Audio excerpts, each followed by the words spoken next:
Halo semuanya, di video kali ini kita akan belajar tentang lembaga keuangan. Nah, teman-teman pada tahu gak sih apa itu lembaga keuangan? Karena banyak yang belum tahu nih apa itu lembaga keuangan, di video kali ini kita akan belajar tentang lembaga keuangan.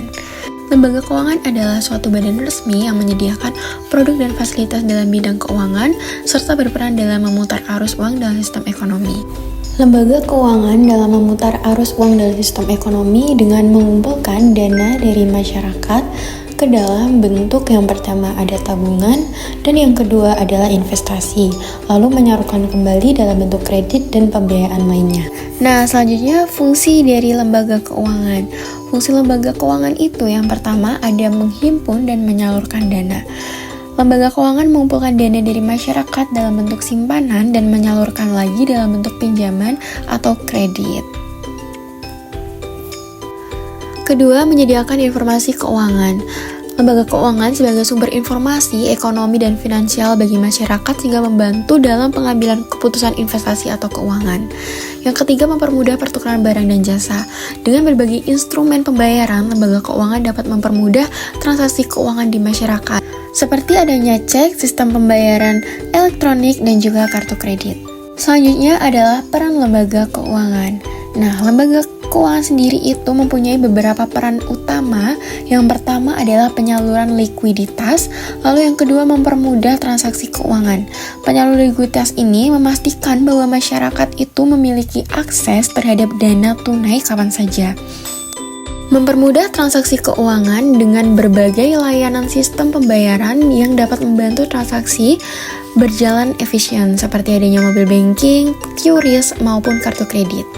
Selanjutnya, pengalihan aset atau risiko, lalu juga ada relokasi pendapatan. Peran pengalihan aset ini dimaksudkan membantu individu atau bisnis mengelola asetnya melalui produk layanan dari lembaga keuangan. Lalu, relokasi pendapatan ini dapat menyimpan pendapatan yang diterima atau didapatkan oleh masyarakat sehingga dapat digunakan di masa mendatang melalui simpanan. Halo semuanya. Hari ini kita akan belajar tentang pengertian dan juga fungsi dari bank. Yuk simak bareng-bareng. Bank adalah lembaga keuangan yang berfungsi, berguna, atau menyalurkan dana dari masyarakat yang sedang kelebihan dana atau memiliki dana yang banyak kepada masyarakat yang sedang kekurangan dana atau memiliki kekurangan dalam finansial.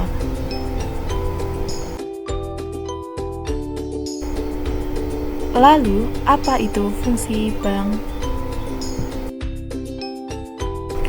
Bank sendiri di sini memiliki 3 fungsi. Yang pertama penerima simpanan, yang kedua pemberian kredit, dan yang ketiga yaitu pencipta uang. Nah, kita masuk ke materi jenis-jenis lembaga keuangan. Di sini lembaga keuangan dibagi menjadi 2, yaitu yang pertama adalah lembaga keuangan bank. Lembaga keuangan bank terdiri dari 3. Yang pertama adalah bank sentral, yaitu lembaga yang mengatur kebijakan moneter dan menjaga stabilitas ekonomi. Yang kedua adalah bank umum, yaitu bank yang menyediakan layanan keuangan seperti tabungan, kredit, dan investasi. Dan yang terakhir ada bank perkreditan rakyat atau bank yang melayani simpan pinjam untuk usaha kecil dan mikro. Setelah membahas lembaga keuangan dan bank, selanjutnya kita akan membahas LKNB, yaitu Lembaga Keuangan Non-Bank. Apa itu LKNB? Menurut Undang-Undang Nomor 1 Tahun 2013, lembaga keuangan non-bank adalah lembaga yang melakukan kegiatan di bidang keuangan secara langsung maupun tidak langsung, menghimpun dan menyalurkan dana kepada masyarakat untuk pembiayaan investasi maupun konsumsi, tetapi bukan dalam bentuk simpanan. LKNB sendiri mempunyai beberapa fungsi. Fungsi yang pertama yaitu pemberi bantuan modal. LKNB memberikan modal kepada pelaku-pelaku usaha untuk kebutuhan usahanya. Fungsi yang kedua yaitu mengumpulkan atau menghimpun dana dari masyarakat. Berbeda dari lembaga perbankan, fungsi lembaga keuangan non-bank adalah menghimpun atau mengumpulkan dana masyarakat untuk dikelola. Dana yang terkumpul digunakan untuk pembelian aset berharga seperti surat berharga, emas, dan lain sebagainya. Selain itu, juga menghimpun dana dalam bentuk deposito. Fungsi yang ketiga yaitu menjadi perantara dalam bisnis. Salah satu fungsi lembaga keuangan non-bank adalah menjadi perantara yang membantu meyakinkan investor untuk menanamkan modal di perusahaan-perusahaan dalam negeri.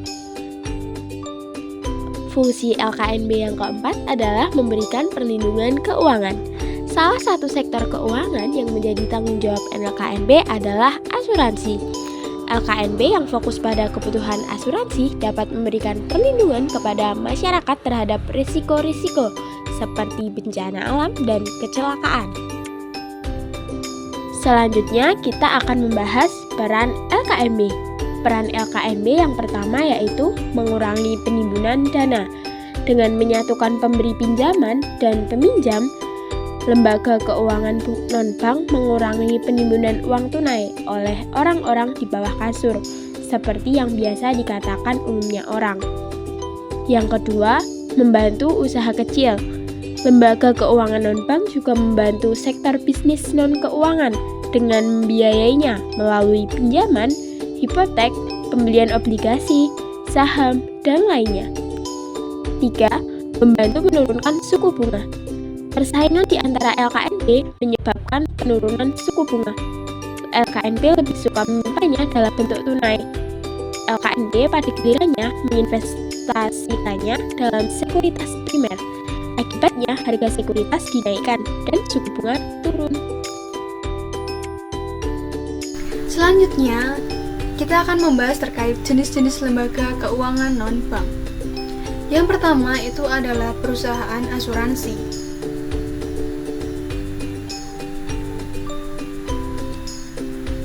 Lembaga ini bertujuan untuk mengelola dana dari premi nasabah untuk memberikan perlindungan terhadap risiko seperti kecelakaan, sakit, kerusakan, ataupun kematian.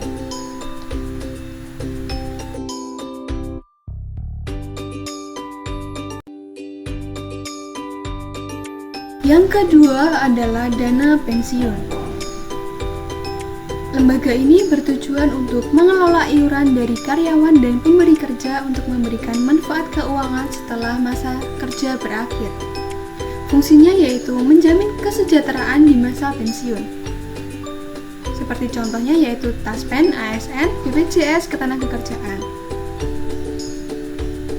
Yang ketiga adalah perusahaan pembiayaan atau yang disebut dengan leasing.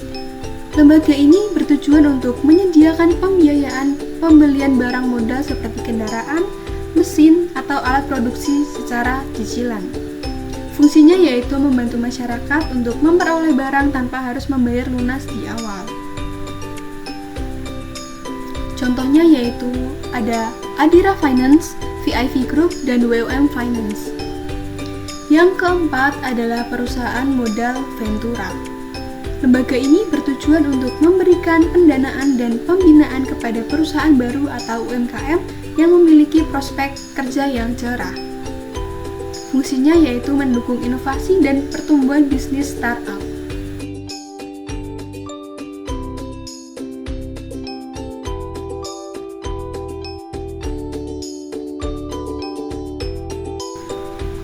Yang kelima adalah pegadaian. Lembaga ini bertujuan untuk memberikan pinjaman dengan jaminan barang berharga seperti emas, perhiasan, ataupun kendaraan. Lembaga ini berfungsi untuk membantu masyarakat mendapatkan dana cepat tanpa syarat yang rumit. Contohnya yaitu PT Pegadaian.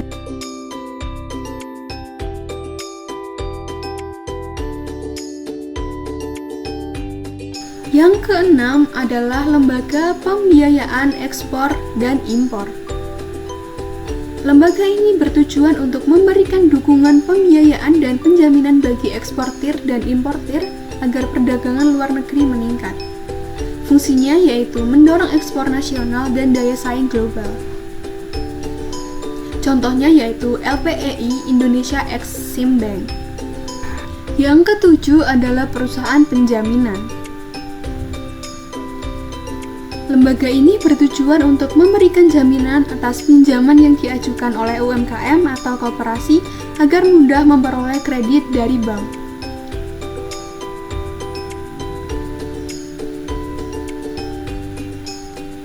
Fungsi dari lembaga ini adalah mengurangi risiko gagal bayar bagi lembaga pemberi pinjaman. Yang kedelapan adalah perusahaan sekuritas atau lembaga investasi. Lembaga ini bertujuan menjadi perantara jual beli saham, obligasi, atau reksadana di pasar modal. Fungsinya yaitu menyediakan sarana investasi dan penghimpunan modal. Contohnya yaitu Mandiri Sekuritas,